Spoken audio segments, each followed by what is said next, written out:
Graça e paz, igreja linda do Senhor. E quando eu falo igreja, eu estendo esse cumprimento àqueles que estão em casa, assistindo, compartilhando. No mundo espiritual não existe tempo e nem distância. As leis da física não se aplicam ao mundo espiritual. Só no mundo natural que se aplicam essas leis. Então, espiritualmente, nós estamos conectados, todos aqueles que estão assistindo em casa, com o mesmo Espírito, estão conectados conosco neste culto de adoração ao Senhor. Eu não sei você, mas eu já viajei nessa adoração. Já senti fortemente a presença do Pai.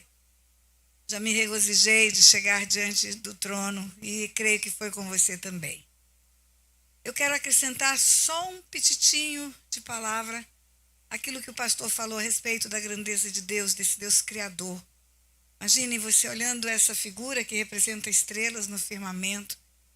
E se as estrelas são em maior número do que a areia do mar, inúmeros sistemas planetários existem, inúmeras galáxias. A olho nu, um homem pode ver alguma coisa, mas com telescópios de alta resolução, pode ver bilhões. Quando eu penso que para criar tudo isso, o nosso Deus só disse, haja luz. Só isso que ele disse. Haja luz. O poder de Deus, queridos, é imensurável. O homem não pode imaginar a grandeza do Deus que ele tem. A grandeza do Deus que sustenta o universo, que sustenta o espaço sideral. E o que me impressiona é que nós estamos juntos adorando e ele vem e recebe a adoração. Esse Deus grande, esse Deus tremendo, ele vem e recebe a adoração. Eu costumo dizer que o único bem, a única dádiva, o único dom que damos para Deus, o único presente, na verdade é a adoração. Quando você entrega a sua vida, quando fazemos o apelo, o convite, você vem entregar a vida para Jesus, você está dando a Deus algo que Ele te deu primeiro. Porque a Bíblia fala que o dom da vida é dom de Deus.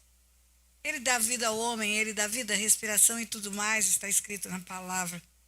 Então, quando entregamos a vida a Ele, nós estamos só devolvendo. Se eu lhe der o meu celular e você me trouxer, você não está me presenteando. Você está me devolvendo. Então, é uma devolução. Na verdade, não é um presente. É uma entrega de volta. Quando apresentamos nossos filhos no altar, e isso fazemos com alegria, cumprindo aquilo que a palavra nos ensina, nós também estamos só devolvendo. Porque os filhos são herança do Senhor. O fruto do ventre, galardão. Então, se recebemos dele, estamos entregando para ele, só devolvemos. Quando ofertamos, dizimamos, ontem fizemos o ofertório duplamente aqui. Sabe o que fazemos, na verdade? Fazemos como meninos que pegam o dinheirinho do papai para comprar o presente do papai.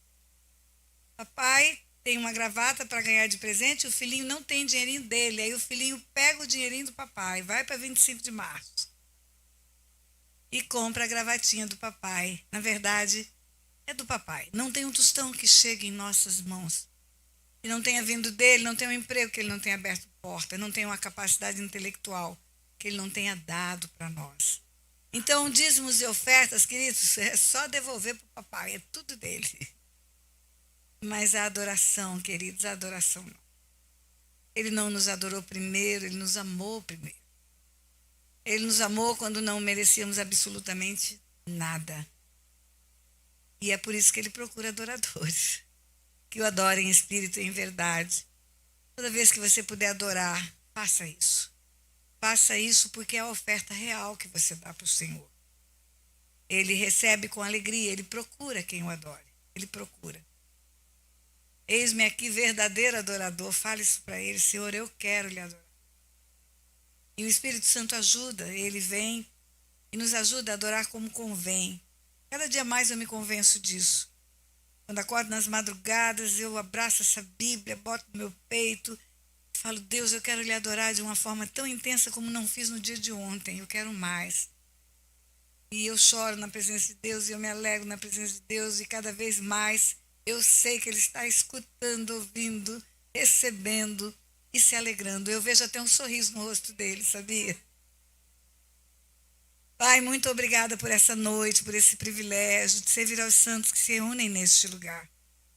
Muito obrigada, Senhor, pela vida do apóstolo Eduardo, sua esposa Bruna, os líderes que o Senhor agregou para estarem com ele, porque não fazemos nada sozinho. Muito obrigada, Pai, por essa porta aberta nessa grande cidade chamada São Paulo, onde há um portal de luz que alcança os céus. Não era só Jacó que viu uma escada ligando os céus e terra, cada porta que se abre, onde a tua palavra é pregada, aonde a adoração é elevada aos céus. Há um portal. E eu sei que anjos descem e sobem neste lugar, Pai. Muito obrigada por isso. E eu creio, Senhor, que esse lugar tem realmente um foco de luz nessa cidade. E cada dia mais esse ministério cresça no conhecimento e no entendimento das coisas espirituais. Faça diferença, seja um referencial nesta terra, Pai. Em nome de Jesus. Em nome de Jesus. Amém? João capítulo 6. Jesus sempre teve problema com os religiosos. Ele não tinha problema com o diabo, ele tinha problema com os religiosos. Os demônios se prostravam diante dele. E, invariavelmente, quando um endemoniado se defrontava com Jesus, ele dizia: bem sei que és o santo de Deus, vieste atormentar-nos antes do tempo. Satanás usa a palavra tempo, ele usa a palavra tempo porque ele sabe que pouco tempo lhe resta. Ele sabe que quando ele foi expulso dos céus, houve uma sentença com dupla condenação. Primeira parte da sentença, fora do céu, separado de Deus. Segunda parte, um lago de fogo de enxofre por toda a eternidade. E vai se cumprir quando acontecer o que está escrito em Apocalipse 20, 10. Não mais haverá guerra, não mais haverá batalha. Satanás será prisioneiro. Mas enquanto não foi colocado nessa prisão, toda a terra passeia por ela, busca quem possa tragar. E todas as vezes que se defrontou com o Filho de Deus, ele dizia: bem sei quem és, o Santo de Deus. Vieste atormentar-nos antes do tempo. Jesus não tem problema com Satanás. Os endemoniados, o endemoniado de Gadara tinha uma legião. 2.000 demônios, os 2.000 demônios se prostram diante de Jesus. A dureza de coração é do homem. É como disse o pastor aqui. A dureza de coração é do homem. E aí Jesus está conversando com judeus. Ele tinha dito para os judeus: eu sou o pão que desceu do céu. Eu sou o pão que desceu do céu. Está em João capítulo 6, a partir do versículo 41. Murmuravam, pois, dele os judeus, porque disseram: eu sou o pão que desceu do céu. E diziam: não é este Jesus, filho de José? Acaso não conhecemos seu pai e mãe? Como, pois, agora diz: desci do céu? Respondeu Jesus: não murmureis entre vós. Ninguém pode vir a mim se o Pai que me enviou não o trouxer, e eu o ressuscitarei no último dia. Está escrito nos profetas: e serão todos ensinados por Deus. Portanto, todo aquele da parte do Pai tem ouvido e aprendido, esse vem a mim. Não que alguém tenha visto o Pai, salvo aquele que vem de Deus. Este o tem visto. Está falando dele mesmo. Em verdade vos digo: quem crê em mim tem a vida eterna. Eu sou o pão da vida. Eu sou o pão da vida. Vossos pais comeram o maná no deserto e morreram. Este é o pão que desce do céu, para que todo aquele que dele comer não pereça. Eu sou o pão vivo que desceu do céu. Se alguém dele comer, viverá eternamente. E o pão que eu darei pela minha vida do mundo é a minha carne. E o pão que eu darei pela vida do mundo é a minha carne.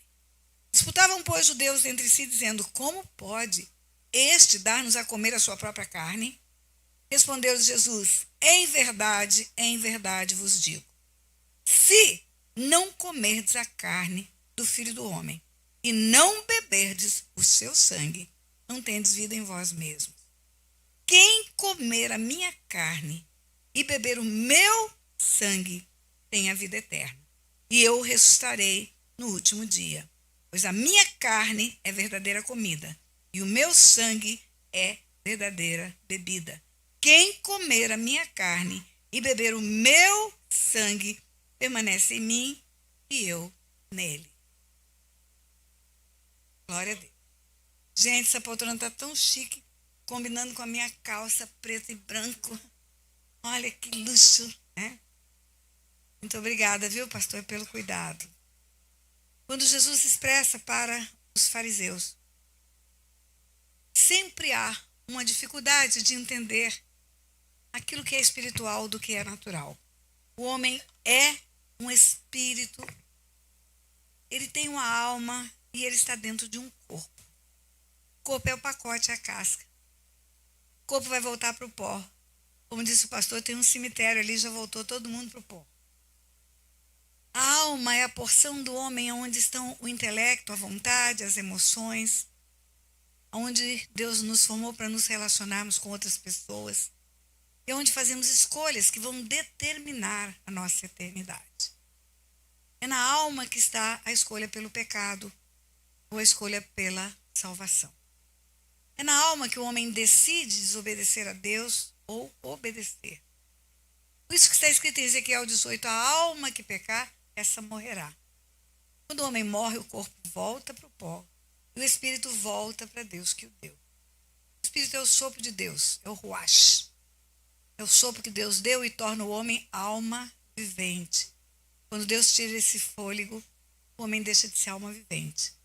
E é a alma vivente que vai ser condenada ou salva, que vai viver eternamente com Deus ou eternamente separada de Deus. O homem terá benefícios de um corpo glorificado se for salvo. Se não salvo for, ele experimentará o comer dos vermes a vida toda. Ressuscitará, todos ressuscitarão, todos ressuscitarão. A Bíblia diz uns para a vida eterna, outros para a vergonha eterna. Todos morrerão, todos vão descascar e voltar para o pó. Mas morte, que é o preço do pecado, o salário do pecado é a morte. Todos pecaram, destituídos foram da glória de Deus. O salário do pecado é a morte. Mas essa morte, da qual está estabelecida a separação eterna de Deus, é outra morte. Não é a morte de ficar num caixão cheio de flores, corpo ir para o cemitério, virar pó. É a morte da ressurreição eterna. E eternamente separar de Deus. É o dano da segunda morte. A segunda morte é o ser viver eternamente. 1 milhão de anos, 10 bilhões, 20 bilhões de anos, separado de Deus, à disposição do império das trevas, à disposição daquele que mata, rouba, destrói. O homem foi formado por Deus para viver eternamente com Deus. O homem foi feito por Deus para ser filho de Deus. Adão não foi feito para ser jardineiro do Éden. Quando você conhece a Bíblia toda, que você estuda até aqueles versículos enjoados de genealogia, fulano, filho de fulano. Você vai ver no Evangelho de Lucas, capítulo 13, a partir do versículo 28, quando fala da genealogia de Jesus, era Jesus, filho de José, José, filho de Eli, Eli, filho de Matate, Matate, filho de Levi. Quando chega no versículo 38, a cadeia genealógica vindo de Jesus para Adão. Quando chega em Adão, está escrito lá, Adão, filho. O homem foi formado para viver com Deus e ter o DNA de Deus. Como filho, o filho tem o DNA do pai. Qual era o DNA de Deus no homem? A glória de Deus. Quando o homem pecou, ele foi destituído da glória de Deus. E é destituído, perdeu. A glória de Deus foi-se embora dele. Ele tornou-se um ser com um DNA de trevas. Perdeu o DNA de luz. Perdeu o DNA da glória de Deus. Não tornou-se ainda um homem perdido eternamente, porque pela misericórdia de Deus, o plano de salvação antecedeu a fundação do mundo. Na onisciência, um dos atributos exclusivos de Deus, existe a presciência. E presciência é conhecimento prévio. E como Deus tem onisciência e tem presciência antes de formar o homem, ele sabia que o homem seria destituído da sua glória. Ele sabia que o homem formado à imagem e semelhança dele para ser seu filho pecaria e perderia o seu DNA. Por isso o Cordeiro de Deus foi aprovisionado antes da fundação do mundo. Por isso antes dele dizer haja luz, ele disse haja cruz. Por isso Jesus foi preparado para vir ser o sacrifício vivo antes de Deus criar o homem. Que amor é esse? Que amor é esse? É como se eu dissesse para você assim, adote um filho, mas esse filho vai te dar toda a dor de cabeça do universo. Esse filho vai fazer tudo errado, vai virar as costas para você. Você quer? você diria: eu quero e vou preparar para esse filho voltar para mim do jeito certo. Ele vai ter oportunidade disso. Então, o plano de salvação antecede a fundação do mundo. O conhecimento da queda antecede a fundação do mundo. Nada foge ao conhecimento de Deus, nada. Tudo ele sabe antecipadamente. E você conhece a história. O homem pecou, o salário do pecado é a morte, destituído foi da glória de Deus. O cordeiro foi aprovisionado antes da fundação do mundo. Então Deus forma o homem para ser seu filho, sua imagem e semelhança, coloca nele a sua glória. E depois Deus não desiste desse homem e Deus faz um plano para ter o filho de volta. Qual é o plano? A cruz. O plano é a cruz. A Bíblia diz: ele veio para os seus não o receberam. Tantos quantos o receberam, deu-lhes o poder de serem feitos filhos de Deus, a saber, os que creem no seu nome. O plano é a cruz, tornar-se filho novamente é pela cruz. Por isso Jesus diz: eu sou o caminho, a verdade e a vida. E ninguém vem ao Pai, senão por mim. Todo mundo irá a Deus, todo mundo irá para um julgamento, todo mundo enfrentará um justo Supremo Tribunal do Universo, onde Deus é o justo juiz, é o legislador, o Filho é advogado, o Espírito Santo é a testemunha e Satanás é o acusador. Todos passarão por esse tribunal, a Bíblia diz. E uns irão para a vergonha eterna, a condenação plena. Outros ouvirão: vinde benditos do meu Pai, para o reino que vos está preparado. Desde antes da fundação do mundo não serão julgados. Por que uns serão julgados e outros não? Deus é parcial? Não, ele julga os povos com equidade. É que o julgamento já aconteceu. Jesus não veio para julgar o mundo, o julgamento já aconteceu. Todos já foram julgados no pecado de Adão, todos. Jesus veio para salvar o mundo. A Bíblia ensina isso. João 3,16. Deus enviou o seu Filho para que todo aquele que nele crê não pereça, mas tenha vida eterna. Ele não veio para julgar, ele veio para salvar, porque o mundo já está julgado. A condenação já está posta, o tribunal já bateu o martelo. Todos pecaram e todos foram condenados. Mas alguém paga uma fiança por nós. Alguém escolhe para a cruz, concorda. Não é vontade dele. Ele diz: eu não vim para fazer a minha vontade, mas a vontade do meu Pai. Pai, se possível, passa de mim esse cálice, mas que não seja feita a minha, mas a tua vontade. Qual é a vontade do Pai? É que o Filho se torne homem. Ele vem em carne, ele seja despojado da sua glória, da sua majestade. Filipenses capítulo 2, a partir do versículo 5, diz: humilhou-se, tornou-se figura humana. Por que tornou-se figura humana? Porque precisa matar o homem na cruz. Porque o que tem que ser julgado e executado é o homem. É o homem quem pecou. É o homem que precisa ir para a cruz. E se ele vem como Deus, não há nenhum problema. Chibatada, coroa de espinhos, lança no peito, não dói para Deus. É preciso que ele venha como homem. É preciso que ele tenha todas as dores que um homem pode ter, mesmo sendo inocente, mas vai para a cruz para ser condenado no lugar do homem. Isaías fala: o castigo que nos traz a paz estava sobre ele. Pelas pisaduras dele fomos sarados, além de perdoar as nossas iniquidades, curou todas as nossas enfermidades. O Cordeiro de Deus que tira o pecado do mundo é ele. Vai como ovelha muda diante dos seus tosqueadores. Vai para um julgamento fajuto. Ah, queridos, como juiz eu gosto de ver tudo que se refere a leis da Bíblia. Quando você bate os olhos na história e antecede a cruz, nos últimos momentos, Getsêmani à noite, Jesus é preso à noite.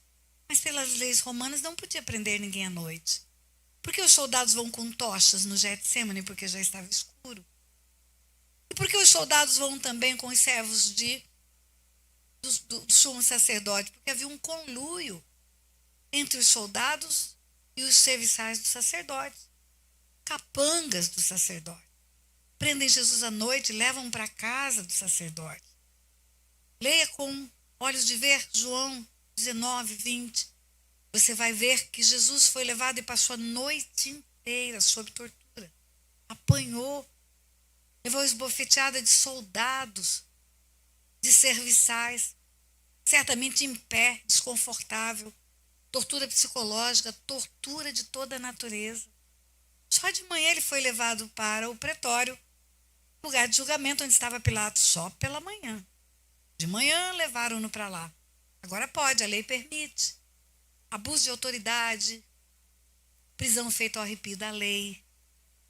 Tudo isso aconteceu quando chega diante de Pilatos. E Pilatos fala, olha, esse assunto me parece religioso. Esse assunto me parece de vocês aí. Resposta do sumo sacerdote. Na nossa lei não há permissão para crucificar. Sabe qual é o nome disso em direito? Eu não quero que você julgue, eu quero que você condene. Eu não trouxe ele aqui para você avaliar se ele é inocente ou culpado. Não trouxemos ele aqui para você avaliar se ele merece ou não ficar preso. Trouxemos aqui para crucificá-lo. Sabe qual é o nome disso em direito? Pré-julgamento. Nós queremos que você aplique aquilo que nós queremos que seja aplicado. Pilatos fala, olha, ele me parece inocente. Mesmo assim, manda dar 40 chibatadas. Como que para satisfazer a saga sanguinária que aqueles homens tinham. Jesus apanha, sangra. Ele é imolado. Mel Gibson, quando fez o filme Paixão de Cristo, ele criou uma cena que nem ele sabe o que ele queria dizer ali. Porque Deus usa até bula, porque não vai usar Hollywood. Jesus está sangrando, arrebentado no chão, chaga pura. E o ator que representa Satanás dá uma voltinha no salão com um demôniozinho no colo. E olha para Jesus com aquele olhar zombateiro. Não sei se você entendeu o que diz aquele olhar, mas eu entendi. É Satanás dizendo para Jesus na cena do filme, eu cuido do meu filhinho. E o seu pai mata você por causa de um bando de pecadores. É isso que aconteceu. O castigo que nos traz a paz estava sobre ele. Chegou uma hora, Pilatos o inquiriu, fazendo tomada de depoimento. E ele não responde uma das perguntas. Pilatos grita, não me respondes? Não sabes que eu tenho autoridade para te crucificar? Ou para te libertar? Ele responde para Pilatos, nenhuma autoridade teria sobre mim, se do céu não te fora dada. Meu pai planejou isso. Foi meu pai. O Filho de Deus, queridos, é o rema de Deus. O Filho de Deus é o verbo que se fez carne e veio e habitou entre nós. Pelo poder da palavra, Deus criou zilhões de sistemas solares. Pelo poder da palavra, Deus disse haja e houve, chamou a existência. Sabe quem é a palavra? É Ele. Pela palavra, Ele podia abrir a boca e derrubar todo o império romano. Ele podia matar Pilatos com um sopro da sua boca. Mas Ele calou-se. Ele veio para ser o Cordeiro de Deus que tira o pecado do mundo. Ele veio para cumprir a vontade do Pai. E aí, quando ele fala para esses judeus, eles não entenderam nada. Eles entendiam só a palavra real, como ela era falada. Comer carne, beber sangue. E que é isso? Como que eu vou comer a carne desse cara e beber o sangue? Jesus estava prenunciando o sacrifício. Ele estava prenunciando que o corpo dele seria rasgado naquela cruz. Que ele seria moído pelas nossas transgressões. Que o sangue dele seria derramado para comprar povos de todas as raças, tribos e nações. Como eu disse ontem, os constituiria reis e sacerdotes. Ontem eu estava tão empolgada, tão animada, eu acabei dizendo que foi Paulo, foi Pedro que falou. Vós sois raça eleita, nação santa, sacerdócio real. Mas está dita a palavra, é isso que somos. É isso que somos, porque pelo sangue de Jesus, nós fomos constituídos reis e sacerdotes. Está escrito em Gálatas 4, a partir do versículo 4. Vindo a plenitude do tempo, Deus enviou seu Filho, nascido de mulher, nascido sob a lei, a fim de resgatar os que estavam debaixo da lei, para que recebêssemos a adoção de filhos.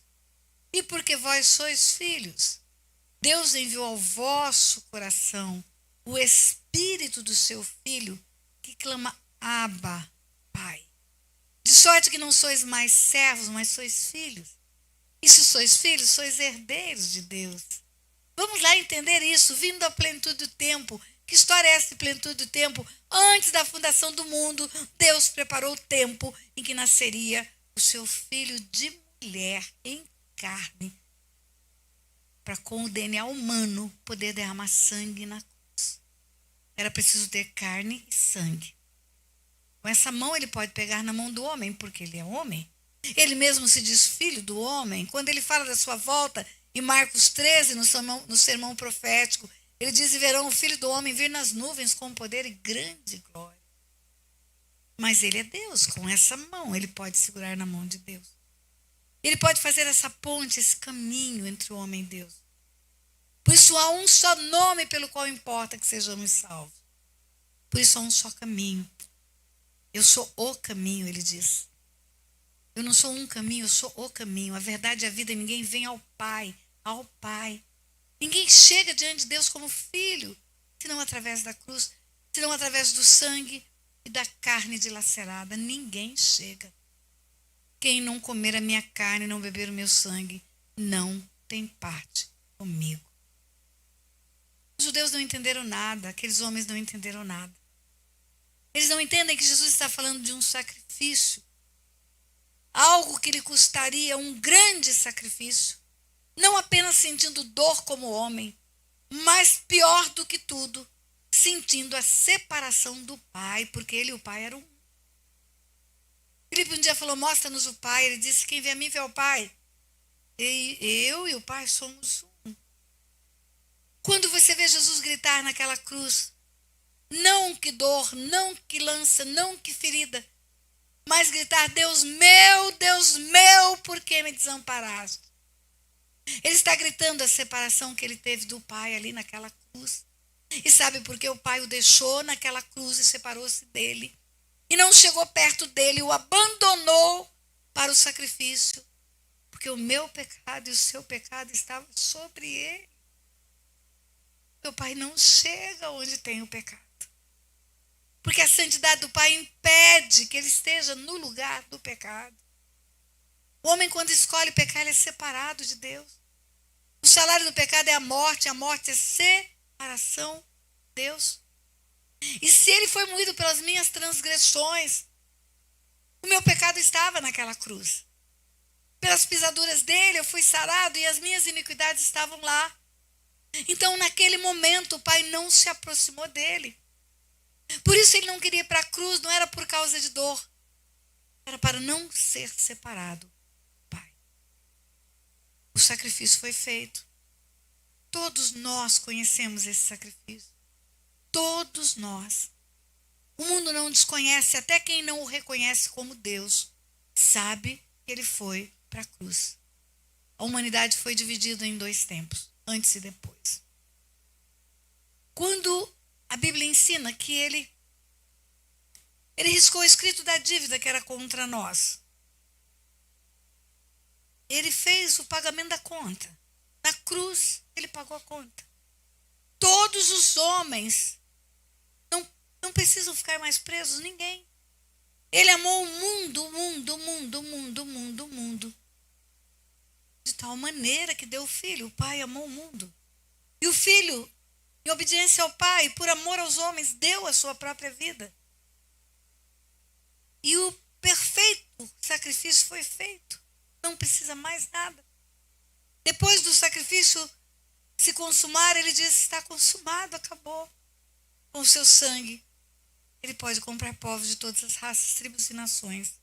Ninguém, absolutamente ninguém mais, precisa ficar preso nas mãos do inimigo. A sua dívida pode ser a pior do mundo.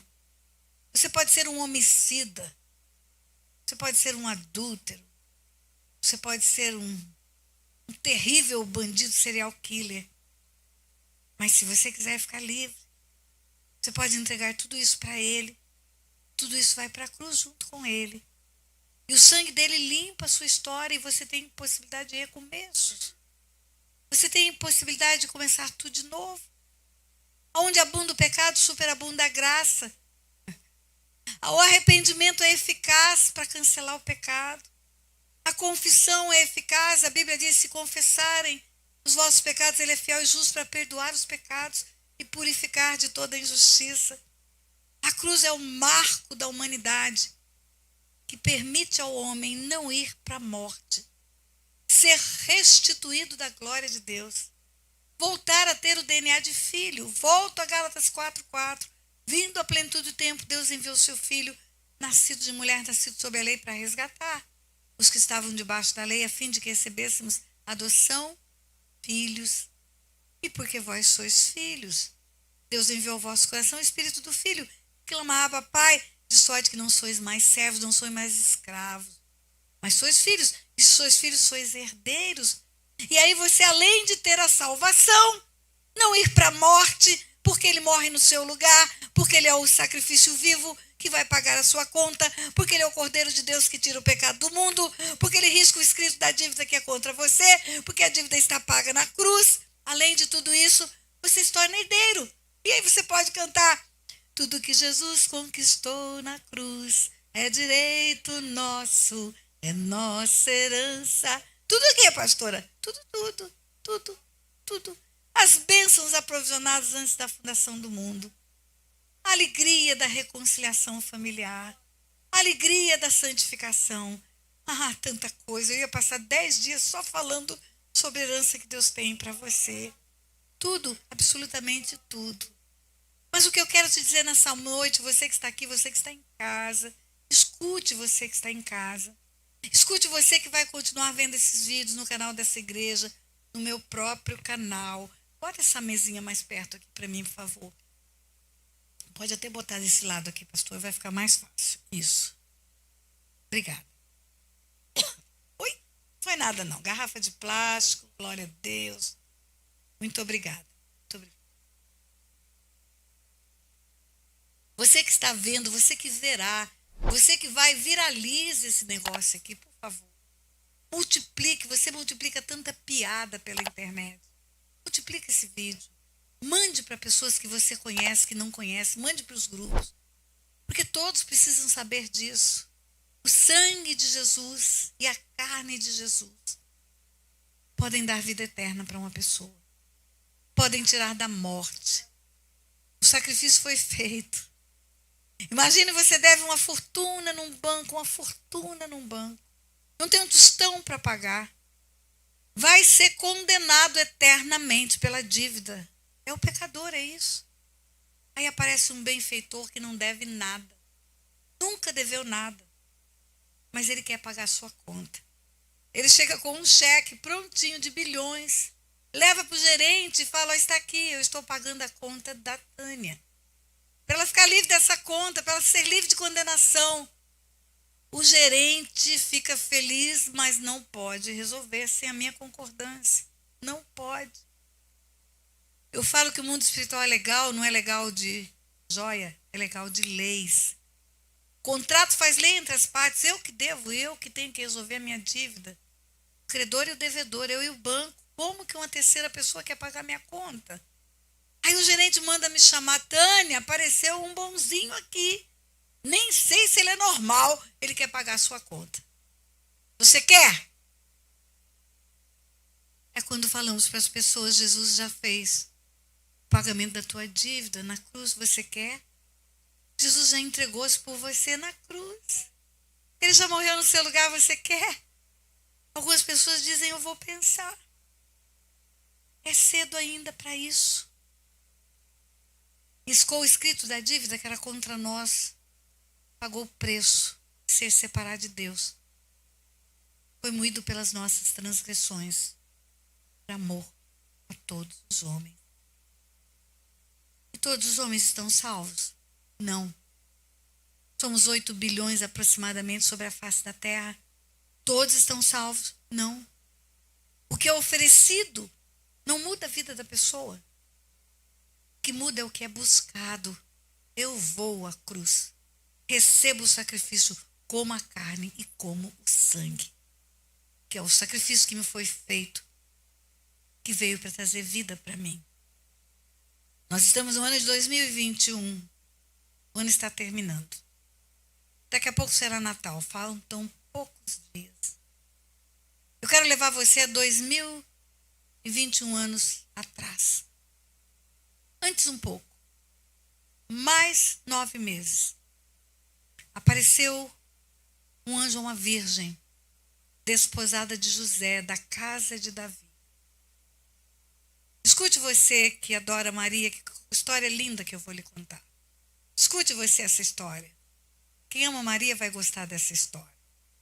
Quem adora Maria precisa saber a verdade. Apareceu um anjo a uma virgem desposada de José, da casa de Davi. E disse para ela: vai descer sobre você o Espírito Santo. O poder do Altíssimo vai te envolver. Era o Messias que estava anunciado, que antes da fundação do mundo foi previsto vir ao mundo, que foi profetizado antes de Maria nascer por profetas que viveram 700 anos antes de Maria, antes de José, antes de Jesus. E quando o anjo chega para ela e diz: vai descer sobre você o Espírito Santo, o poder do Altíssimo te envolverá. Maria recebe a palavra. Cumpra-se em mim a palavra. O anjo primeiro diz para ela: muito favorecida. Ela é muito favorecida. Ela foi escolhida por Deus para ser o corpo humano, para dar o DNA do sangue e foi para a cruz. Maria, desposada de José, da casa de Davi. Uma virgem chamada Maria, desposada de José, da casa de Davi. Aonde foi esse anúncio? Aonde aconteceu essa visitação do anjo? Uma cidade chamada Nazaré, na Galileia. Galileia é como um estado, vamos imaginar o estado de São Paulo, cidade de Bauru. Em Nazaré, na Galileia, um anjo aparece para uma virgem desposada de José.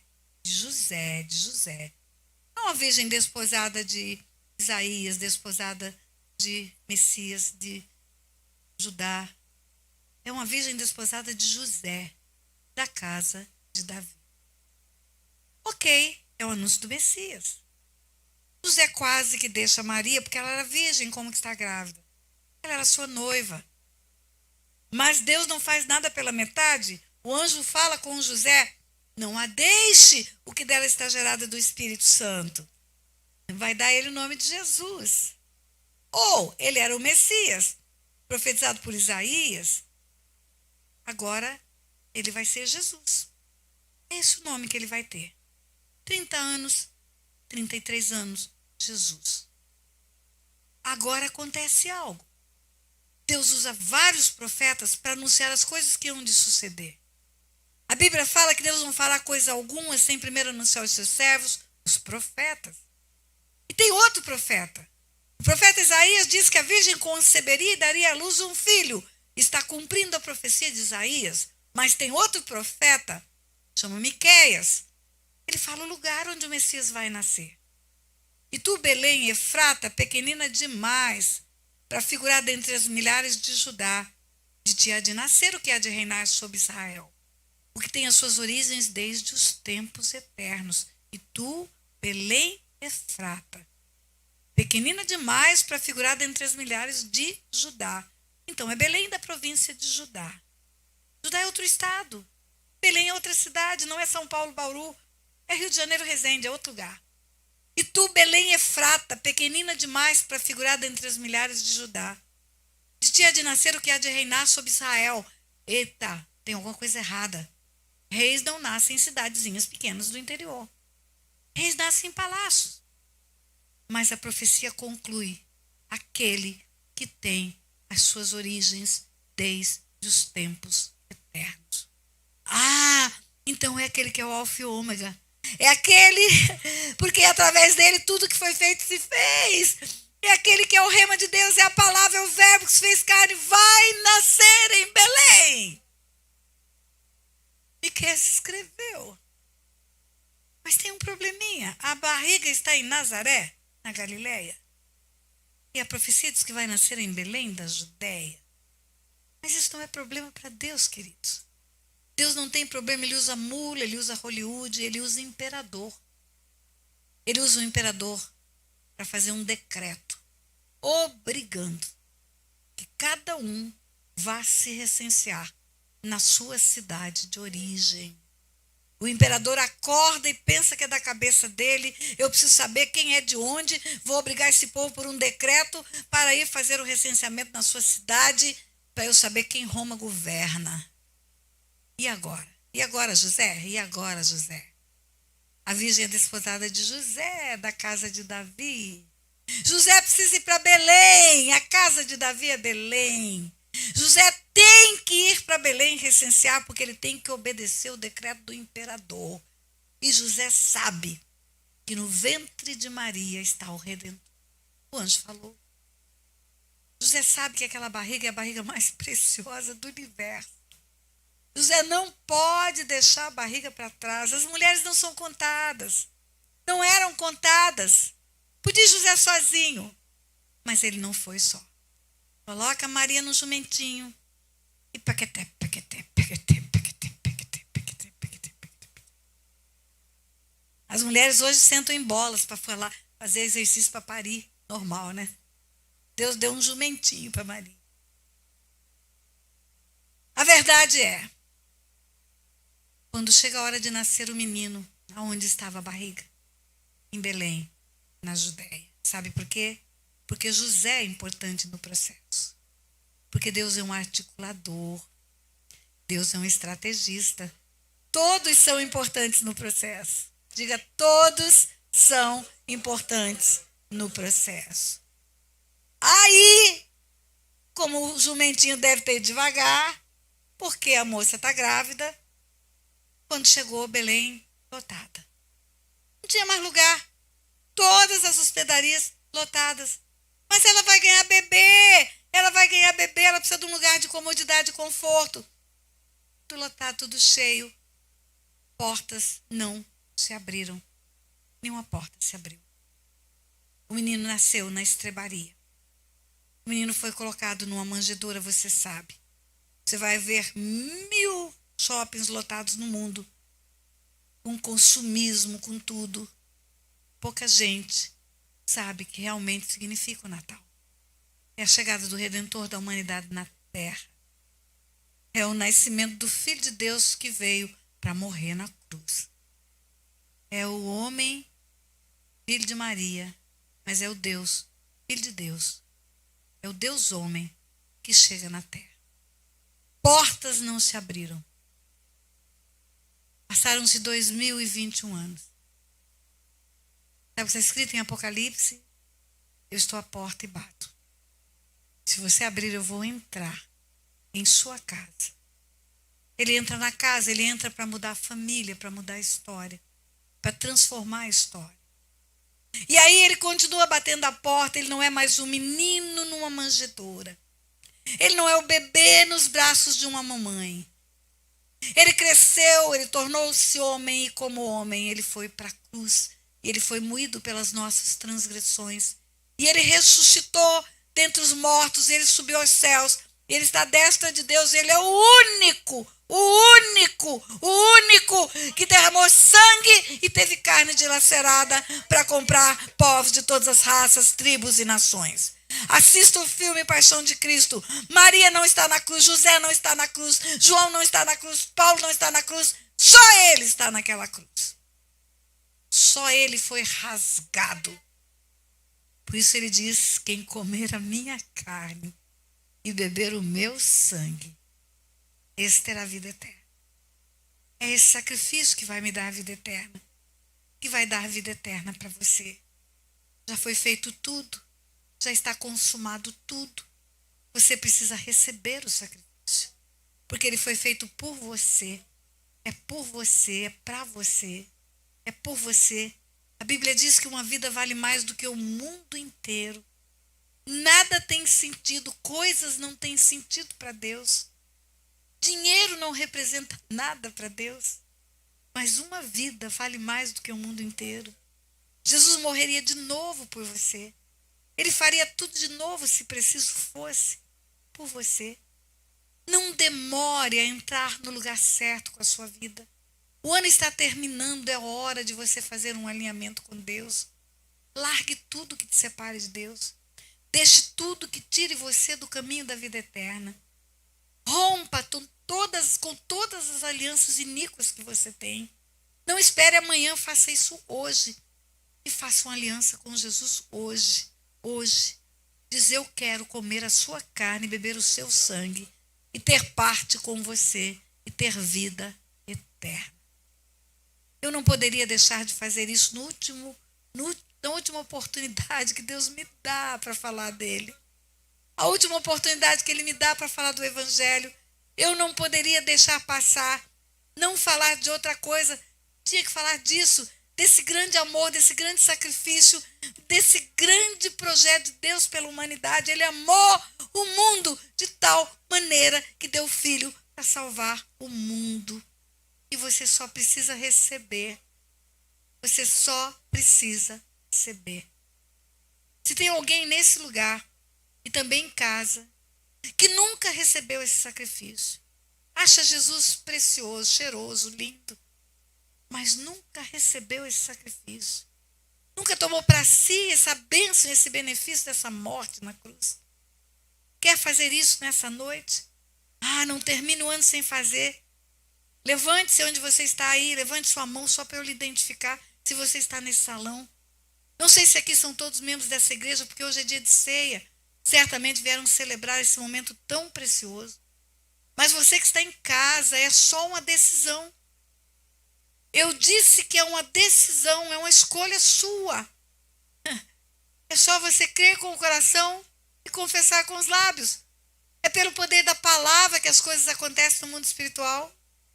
É você repetir comigo: eu quero esse sacrifício, eu recebo esse sacrifício, eu reconheço que Jesus é o Filho de Deus e que foi colocado naquela cruz no meu lugar, que o castigo que foi dado para ele era para mim, mas pelo amor dele para mim, ele fez-se pecador no meu lugar, e eu recebo esse sacrifício, e eu como a carne, e eu bebo o sangue desse sacrifício, porque eu quero ter parte eterna com Jesus. É só você repetir comigo essa oração. E se você fez, eu quero orar e concordar com você. Porque a palavra de Deus diz que havendo concordância na terra, haverá no céu. A igreja tem a chave do reino dos céus. Que a igreja liga na terra, liga nos céus.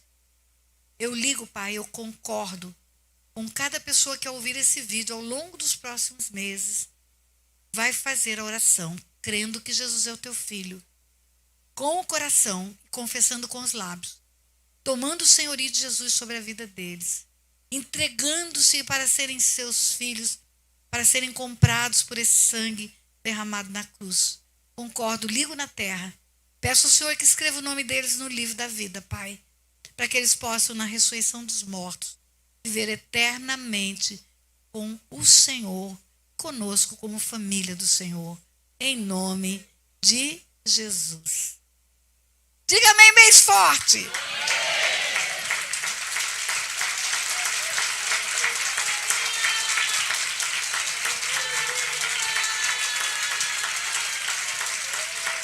Glória a Deus. Pastor, venha completar celebrando essa ceia, que é um memorial que anuncia a morte dele até que ele venha, que simboliza essa aliança feita com ele, de beber o sangue e comer o corpo. Juntos vamos celebrar. É uma alegria para mim, E eu sei que é para meu esposo também. No último dia que pregamos o Evangelho, participarmos do corpo de Cristo na celebração da ceia. Isso é um presente de Deus para nós. Eu quero orar antes de entregar a condição do culto. Pai, obrigada. Obrigada pelo privilégio de pregar a tua palavra. Obrigada pelo teu Espírito Santo, que me traz à memória tudo que o Senhor me ensina. Obrigada, Pai, pela alegria de ser filha tua, Pai. Obrigada, Senhor, por tudo que aconteceu esse ano todinho, Pai, todinho. Pelas igrejas onde andamos, pelas cidades onde pisamos, pelos lugares aonde levamos a tua palavra maravilhosa. Obrigada pelas centenas e centenas e centenas de vidas que se converteram, através dos seminários intensivos de libertação e cura, através das igrejas onde pisamos. Obrigada, Pai, por tudo que aconteceu desde o primeiro dia em que começamos a nossa jornada até o dia de hoje. Obrigada, Pai. Entendemos que o Senhor está fazendo um presente para nós nessa noite, dando-nos o privilégio de falar do teu amor pelos homens e de completar a obra que o Senhor nos chamou a fazer, Pai. Em nome de Jesus. Amém, amém e amém. Graça e paz. Inscreva-se nesse canal para o YouTube enviar para outras pessoas o vídeo que você acaba de ver e que edifica a sua vida e vai edificar a vida de outras pessoas também. Faça a divulgação desse vídeo nos seus grupos, para os seus amigos. Você vai estar me ajudando a impulsionar essas verdades que Deus tem me instruído para compartilhar com você. E eu vou ficar muito agradecida. Eu quero que muitas e muitas pessoas neste mundo tenham acesso a essas verdades espirituais. Por isso eu estou lhe fazendo esse pedido. Inscreva-se, dê um like, divulgue. Deus abençoe sua vida.